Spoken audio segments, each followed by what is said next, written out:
'Cause I wasn't the type to take charge of my finances before. I think the biggest fear I have is just running out of money. I attended both It's Your Money and It's Your Estate, and I've attended both of them twice.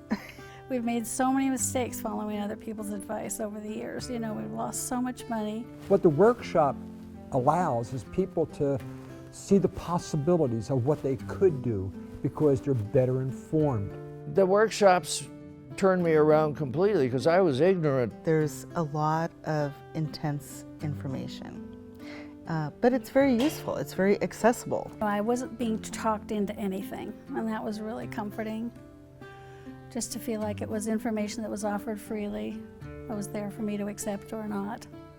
I learned a lot of things. I had a living trust before, but I made a lot of changes after attending the seminar. It was win-win-win every way. Well, I just feel like whatever I do have, I want to decide where it's going to go. When they're informed about how they can do things, they say, I didn't know that. So it's a win-win situation because they love the organization and now they're equipped with tools that they didn't know about before.